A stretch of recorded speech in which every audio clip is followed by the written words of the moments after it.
In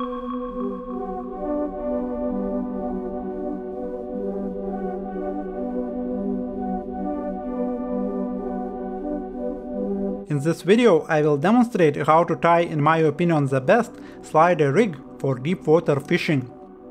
I will cover what mainline should be used, how to attach float onto the mainline, what shots should be used, how to attach a swivel, and also how to make this rig tangle free.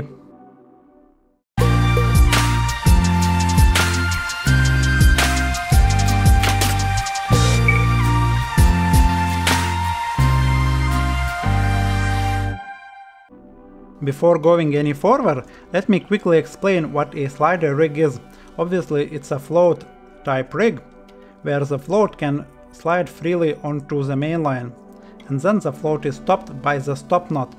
As the stop knot is very small, it can be pulled through the rod's guides, so it means that you can fish deeper than your rod's length. For example, you can fish with 4-meter rod in 6 or 8 meters of water effectively, and on the bottom as well. Also, I will say this, that this kind of rig and slider fishing in general is the most complicated type of float fishing. Quite often anglers don't want to use slider rig because it often tangles. So in this demonstration I will show you what rig to use to avoid tangles and make this type of fishing very simple and very enjoyable. The steps are quite simple. I will begin by grabbing my main line. The main line should be about 0.20 or 0.22 millimeters in diameter.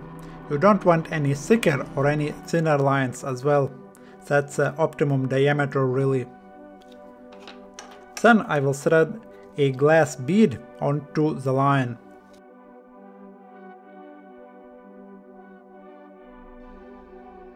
I have to mention that the internal diameter of this bead should be about 1 millimeter.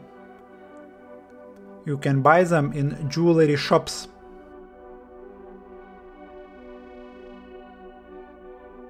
Then I will grab a Drennan swivel float attachment and put it onto the line as well. Just like that. Then I will grab one of these natural silicone tubes. You can use any diameter, but I would say that about 0.8 or 1 millimeter are the best for this rig.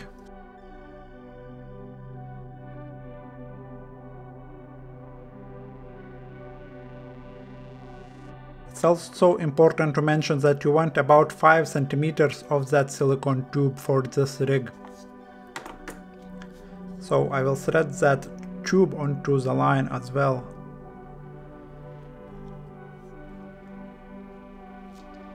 Just like that. Now I will use a Ringer's loop tire to form a loop at the end of my main line.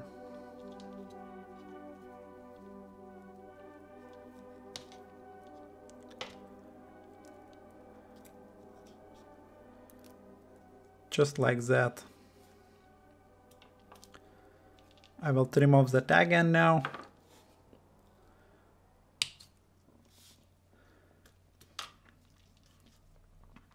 Now let's put all this setup aside for a little bit. Then you want to grab a fluorocarbon line, which should be about 0.25 or 0.30 millimeters diameter, and you want about meter of that line. For this demonstration I will use the same line as my main line because it's black.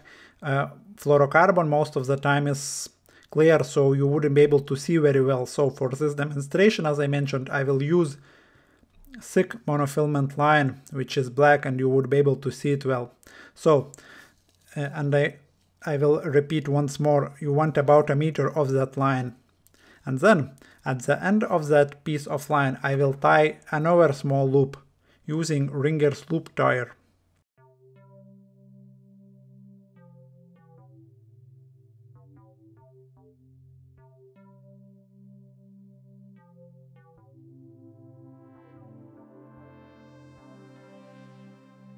We'll trim off the tag end.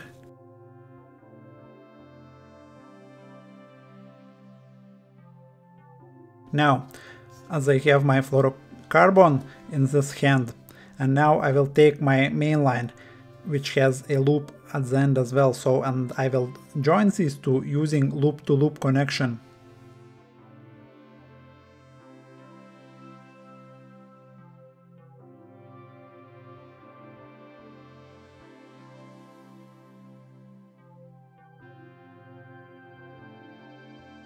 So that's my main line, and that's a piece of fluorocarbon line. Then I will thread my silicone tube onto that connection.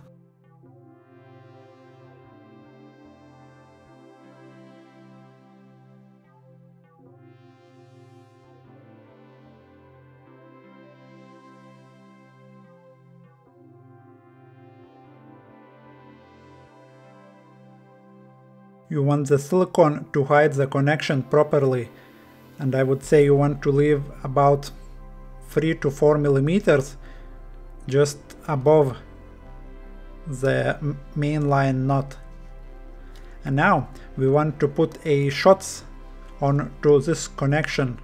The connection is protected obviously by the silicone, and now we will hide that connection by big shots. So you can buy big shots like these Acroluzzo ones, and they do weight 4 grams per piece, but these shots are not easy to get, and if you can't really get them, I will quickly show in a minute how you can overcome this issue. So I will put one of them Acroluzzo shots. Of course, when you will be tying your own rig, you want to decide which float you will be using and what size shots you will want to put onto your rig. So we have a single shot onto the rig, but obviously most of the time you will need more shots, and quite often you won't be able to obtain these specially designed shots for slider fishing. So to overcome this issue, you can use normal shots. In this case it will be ECG size. The thing is that you really can't put the normal shot onto the sleeve, or on the silicone tubing, should I say, because it will damage the line, because it don't have like a special groove in the middle, and you can create that groove quite simply.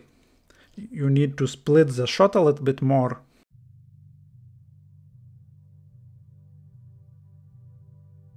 Then you want to put a baiting needle or a normal needle into the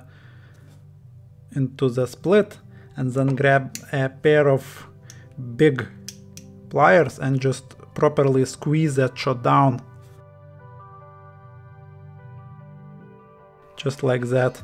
And now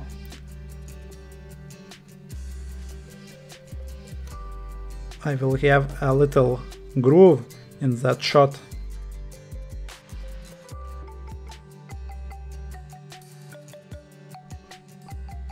And now this shot is good to go onto the silicone tubing, and it will be holding in position very well. Boom, just like that. And as I mentioned, you can put as many of these shots onto the sleeve as required for the float size, etc. Then, at the end of fluorocarbon line, you want to tie a very small swivel. In this case I will use Preston Innovations mini match swivels.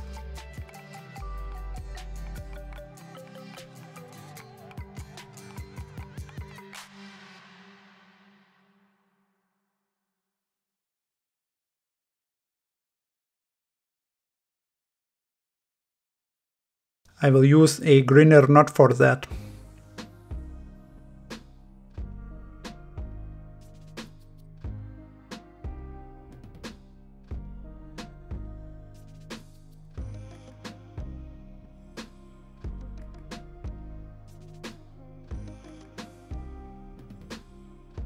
Four wraps will be enough for this demonstration.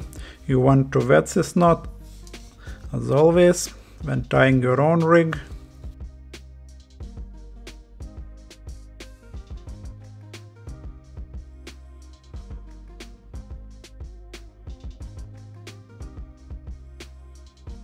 This little swivel is required to cut down on spin up of a hook link.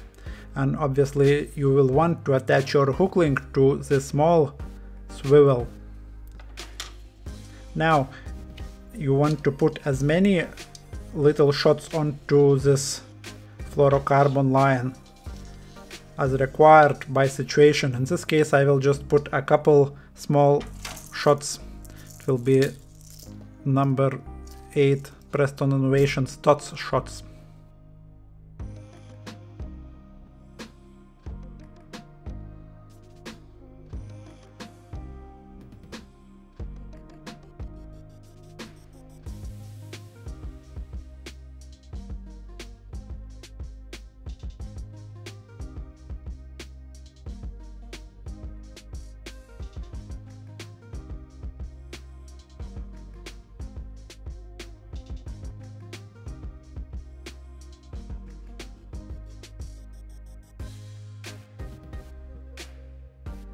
It's also important to mention, if you need more smaller shots, you should put them very close to that silicone tubing so they wouldn't affect the rig too much.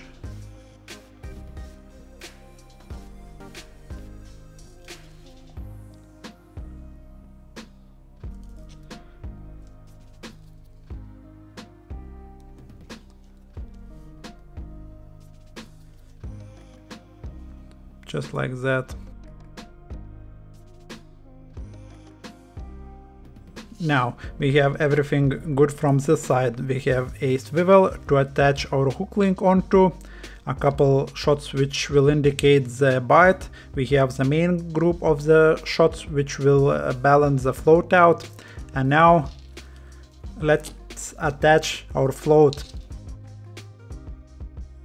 In this case I will use a modified Kraluzzo float.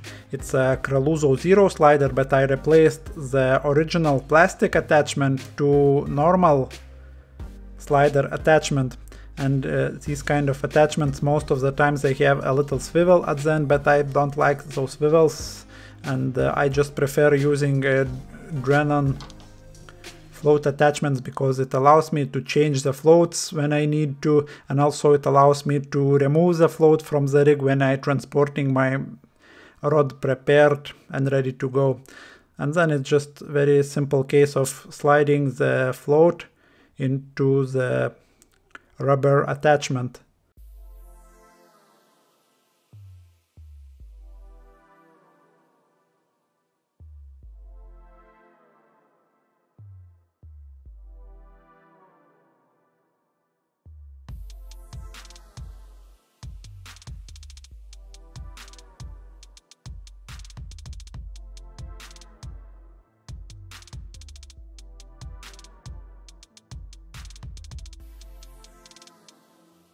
That's it. This is very secure connection. The float will never ever come off whilst fishing. Now all we need is a stop knot, and by experimenting I discovered that one of materials is very good for a float for slider stops or stop knots should I say, and that's a feeder gum. I will quickly demonstrate how to tie a knot using it. You don't need very long piece, I would say 15 centimeters is more than enough.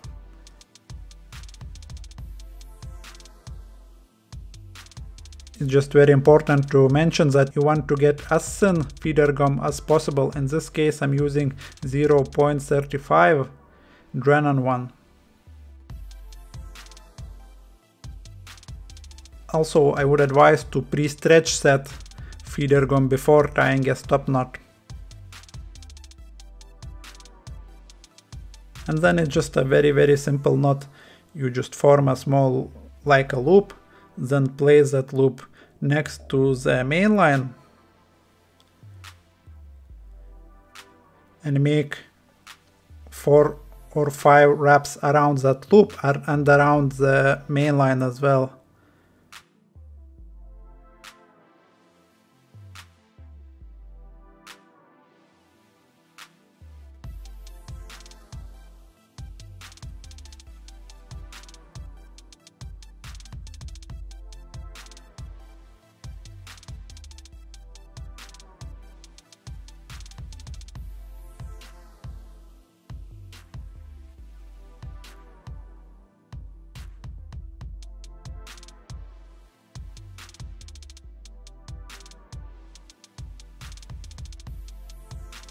That's enough of these wraps for this demonstration.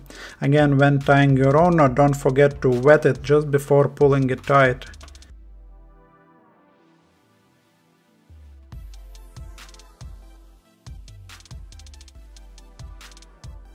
And this knot is very secure.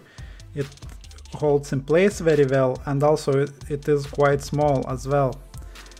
It's very important now to leave not very long tag ends of the feeder gum. Of course, it will depend on the rod you have.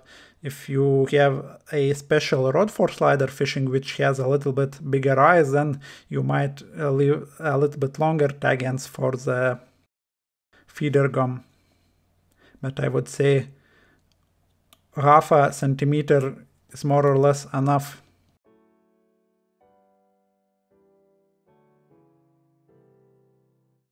And that's a very tiny and neat stop knot. Of course, it's not necessary for you to use a feeder gum for a float slider stop knot. You can use actually the same line as a main line. So in this case, if it would be like 0.22, I would use 0.22 line to tie a stop knot. Again, I will use the same knot just to demonstrate that you can have a proper stop knot using the same line and the same knot as well. So you just form a little loop, then you place that loop next to the main line, and then you make 4 or 5 wraps around the loop and around the main line as well.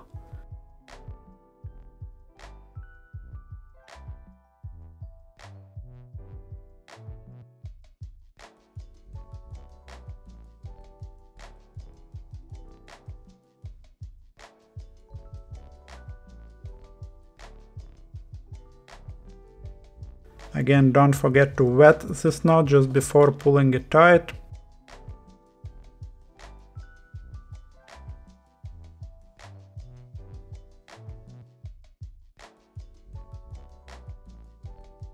And that's it.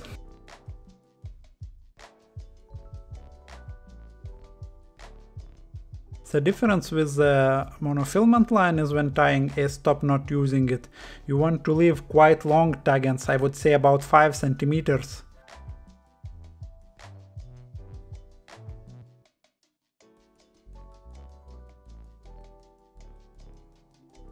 You want to leave that long tag ends for 2 reasons.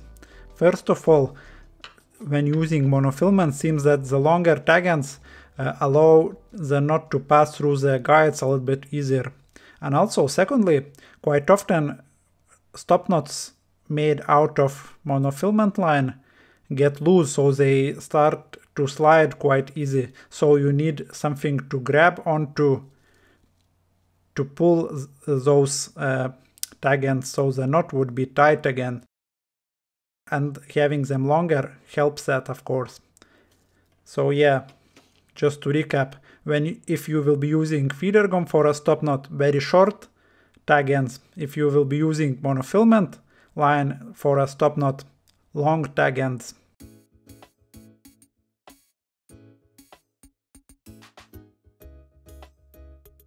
And that's it. By far the best and most reliable slider rig for deep water fishing. Very quickly about this rig's mechanics.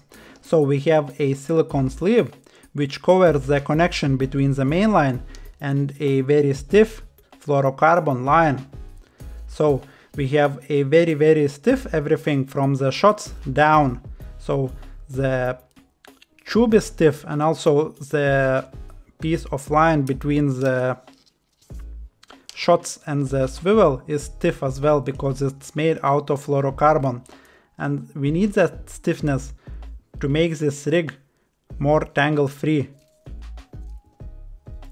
And also shots are locked properly onto the knot. They can't really move because they are onto the knot, or should I say onto the connection loop to loop and onto the knots as well. And the float itself, it slides between the shot and the stop knot. And as we have everything very stiff, as I mentioned, below the shots, this rig very rarely tangles. And that's it from me for today. I hope you will find this video useful and you will be able to apply those tips in your own slider fishing. Thanks for watching and see you in the next one.